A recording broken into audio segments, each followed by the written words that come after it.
Everybody, it's Carson Gourdie, the Fox Illinois sports anchor over in Champaign. I went to the University of Illinois, big U of I fan, but this week we got two Oregon Ducks in Central Illinois. We got Stacy Skrizak and we also got Darian Leeds. You guys have made Central Illinois your home.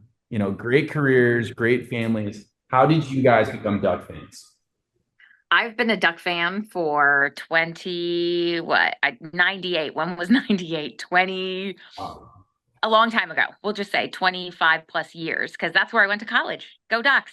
I was there, at the start of really the excitement of just seeing, Coach Bellotti and the Joey Harrington years, and really as they started to rise and create the O and really become successful. So I have been a diehard fan, wearing my Gore-Tex jacket in the Pacific Northwest rain for a long time watching games.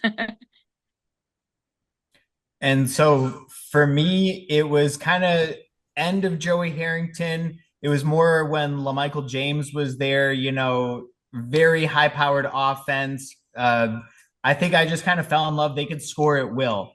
And I really like to kind of see them go fast. Running back's probably one of my favorite positions. So, I mean, they've had stables of running backs come through there, some of them just fast as lightning.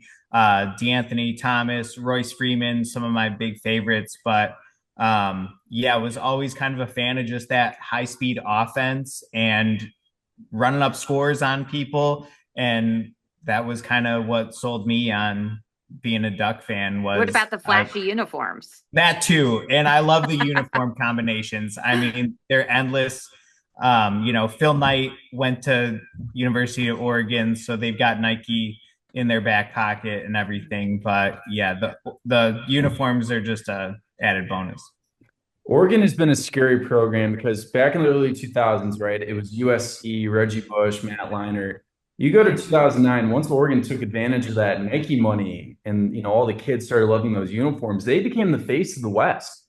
And, it does seem like you speak about like Marcus Mariota and DeAnthony Thomas scoring a bunch of points. I just from the outside looking in, it seems like Dan Lanning has potentially elevated this program. What have you guys seen from Dan and what have you guys liked? Well, I think that it started, yes, with the uniforms and stuff, but I really think it was with Coach Chip Kelly. Honestly, when that, which was '09, which was when the punch heard around the world with Boise State and LeGarrette Blunt, go Ducks. And but after that, I mean, the success that they had, went to the national title, lost to Auburn by a field goal, and then we're just on the rise from there. But Dan Lanning, I mean, that's, we've gone through years of some difficult times. We thought Willie Taggart coming in and thinking, okay, well, this is an up and comer, and Slick Willie is not so great, as we know. And then from there, getting Cristobal, thinking, okay, this guy, he just loves it. He said he will never leave. Yet they're his alma mater, Miami, and he just leaves, within 2 years. So I think there was a little hesitation with Dan Lanning, just wondering, okay, who's this young guy? But man, he is good. He is. When you hear from the players, and you hear from, in the last, this is, I believe, his third year, you hear from the players, you hear from the families, you hear from the recruits about what this is. It's like becoming a family. And that's what you want in your locker room. You want as your team. And you're going to have much more success than, any animosity. And this guy is really bringing everyone together. Plus the recruits. Right. I mean, he's put together what we've got the best recruiting class ever coming in for next season. Yeah, 2025. Yeah. He's been stealing recruits from other schools here recently, commits that have said they're going to Baylor and SEC schools. And now you see those guys are now headed to Eugene, Oregon. I was always afraid of new coaches coming in, Chip Kelly to Helfrich, there wasn't too much of a drop off. Cristobal, I feel like they kind of slowed down a little bit, but still very high powered. But Dan Lanning kind of seems to have brought that back. And also the defense seems to be even stronger, I would say, underneath him. And a lot of the defensive recruits that we've got coming through. Producing a lot of defensive line talent for the NFL as well, with DeForest Buckner, Eric Armstead, Kayvon Thibodeau. I mean, I see that defense continuing to elevate. The offense has always kind of been there, but now I feel like they're kind of firing on all cylinders on both sides of the ball. Well, and Dan Lanning has that defensive background. I mean, he was Right. the coordinator over at the national title Georgia, and then left there to take up Oregon. So I think he is bringing what was needed and what was missing a lot of times over the years, especially with Chip Kelly and even before that with Mike Bellotti, was that defense. We didn't have that SEC, that Big Ten defense, and I think we showed in the last couple of weeks with shutting out Purdue, and then a really good win against Ohio State and their defense that we can play with the big boys. Right. And I mean, he's a disciple of both Nick Saban and Kirby Smart. Hmm. So he's got the skill set, and it seems like he's been kind of proving it this season.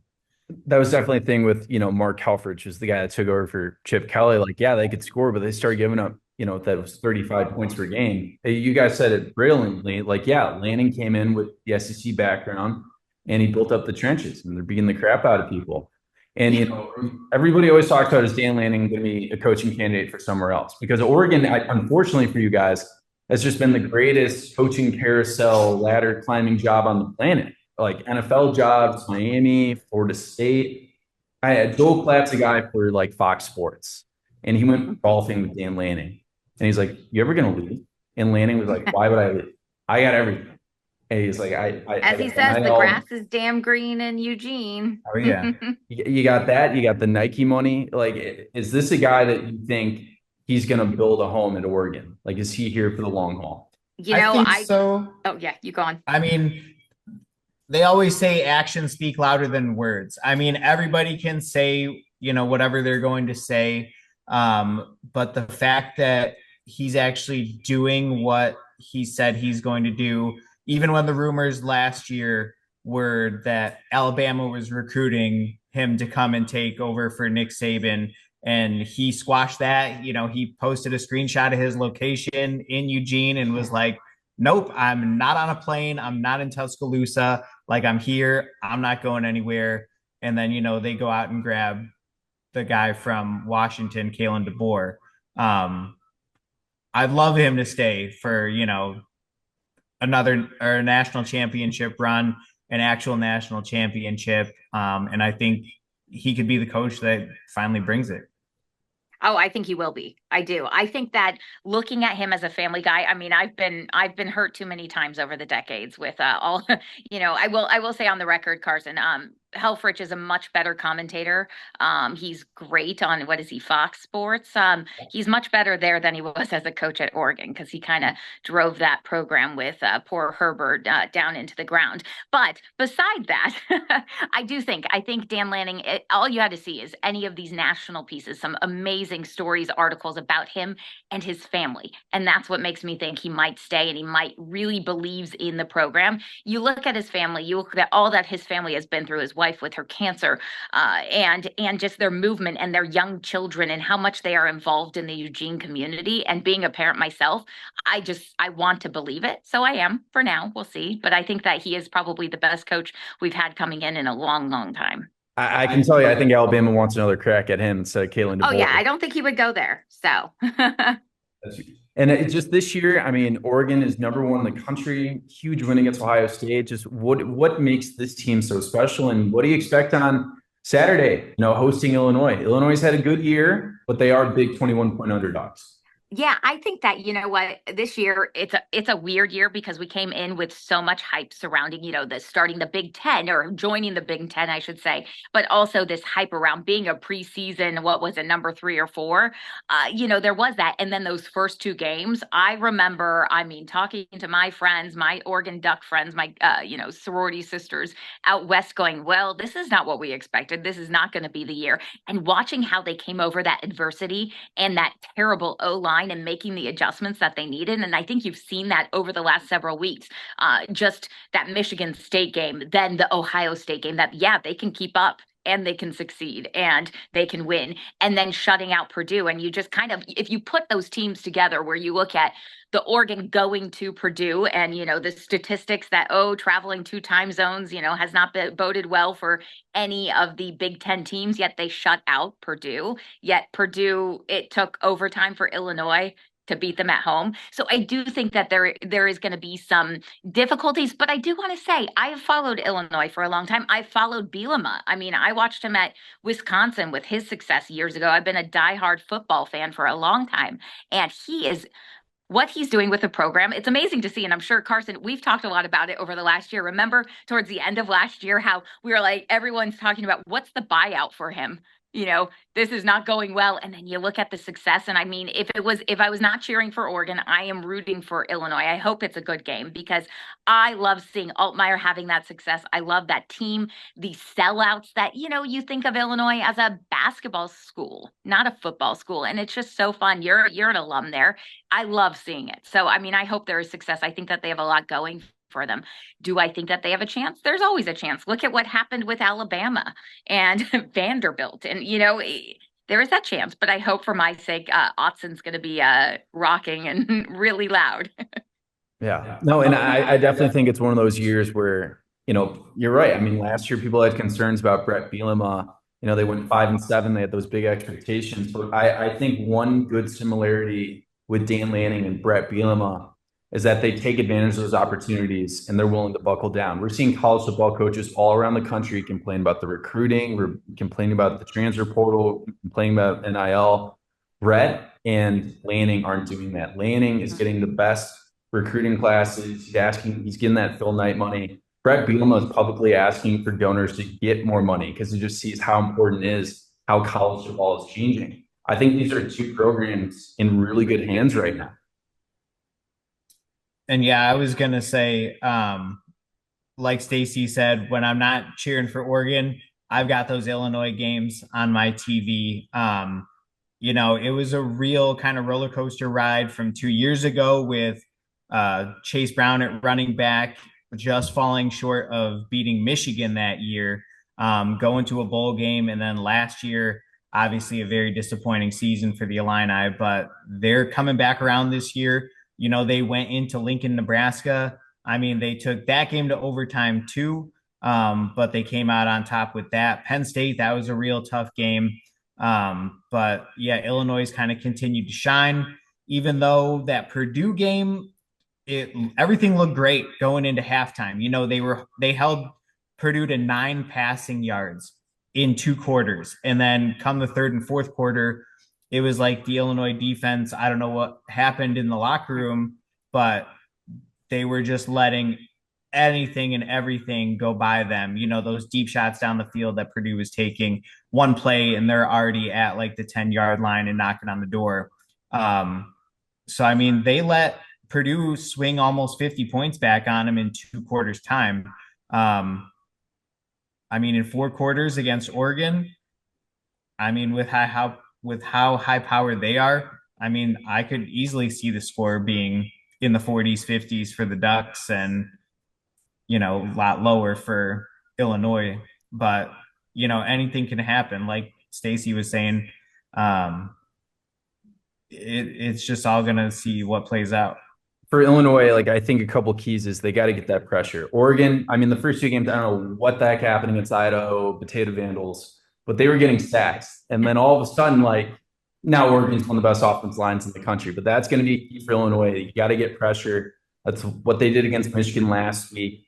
They're going to have to handle that crowd noise. We've seen on Twitter, I don't know if a lot of Big Ten fans are aware of this Oregon atmosphere. It's only 54,000 fans, but the way that stadium is structured, it amplifies the noise. Barry London, the offensive coordinator, he was talking about it on Monday. Every coach talks to him. It's like rinse and repeat. Oregon Stadium is a madhouse. So that's going to be key for Illinois to handle that noise. And they're going to have to be able to run the ball. When you're able to run the ball, that opens up the passing game and makes it easier for Luke Altmaier in the road environment. Oregon's got a really good defense this year. I mean, they're not giving up a lot of yards, but maybe sometimes Purdue got 200 yards, maybe Ohio State got a couple chunk plays. Illinois is going to have to be able to run the ball. That's going to be the key if they want to win this game. What do you guys kind of think? What are the keys for the Ducks this week? Oh, I was going to say Illinois, I will say, just lost Caden Fagan. And I think he's been one of their most productive running backs this year. They lost what's-his-face last year. He went over to Purdue. He put up some decent numbers on Oregon last week. But I mean, Oregon, I think, just needs to go out there, play their game. The offensive line has been looking very strong. Mhm. Dylan Gabriel, no turnovers. Keep doing what they always do. Tez Johnson, our other wide receivers are looking very talented this year. I mean, they were easily burning past that Ohio State secondary, where we were getting, if we weren't catching the ball for big gains, we were getting pass interference calls, and that was still taking us down the field. Jordan James, great running back, and they've got Noah Whittingham in the backfield as well. They also return punt kick returns, so they're dangerous on special teams as well. They've got that track speed. But I think just go out, play their game, and honestly, I don't know if Illinois secondary is going to be able to keep up with some of those wide receivers. I think consistency is the key for Oregon. I think that a lot of those early games you saw, there were a lot of penalties, not only the sacks that we had, I mean, more in what, 1 or 2 games than we did all last season, I think. But I think it's the making sure there aren't the penalties. I think it's going to take, several interceptions by Dylan Gabriel or some major slip ups for Illinois to have a shot. But, anything's possible. As we've seen, this year has been a crazy year with college football. So Illinois, everyone has a chance. They've got a chance. I mean, but going into Autzen and going, I had gone to every single game in college, and that was 20 something years ago. It's gotten even louder over the years. So it's just a very difficult place to play. A couple Rose Bowl victories probably helps that. I mean, it's a Yeah. great program so far. So what are we going to wager, guys? If Illinois wins, you guys have to shave your heads, and if Oregon wins, I'll shave mine. We did the head shaving Let's make thing that straight up for bet. I'm not sure and if that's allowed in my Illinois. contract, but That's- we've got to do something. I do have all of my Illinois gear. So we go to Illinois games. My kids love that. Now they do know I've trained them very well, especially my husband's a Husker fan, so born and raised in Nebraska. Rest So in peace to Nebraska. I'm sorry, by the way, recently. That Indiana game. Sheesh. Well, that just shows you, by the way, Indiana, this no-name coach that comes in and I mean the success he is having with the transfer portal and what he's capable, it shows you that any coach, any team can do that. I mean, it's insane, but amazing to see. It's a fun story. Will I think that they're going to continue? I don't know. They've got a tough schedule down the road. But I've trained my kids. They know that they wake up and they say "Go Ducks." But if I say ILL, they'll say I and I. They know. So you tell me. We got to wager something. We'll come up with something. And All right. just to leave it off, both teams got favorable schedules. So after this game, so win or lose for both, it could be a pretty fun year for both the Ducks in Illinois. But that's going to wrap it up, everybody. Thank you. I'm Carson Gourdie, Darian Leeds, Stacy Skryzak. I thought this was a fun Duck Illinois preview. Didn't expect this game 10 years ago as a Big Ten conference game. No. Did I expect this to be a top 20 matchup at the beginning of the season? No. This That's is right. great. I love it. Gotta love Big Ten football. All right. Well, hey, Yeah. thanks guys for coming on. All right. Absolutely. Thanks for watching. Stick around by subscribing today and don't miss a single video.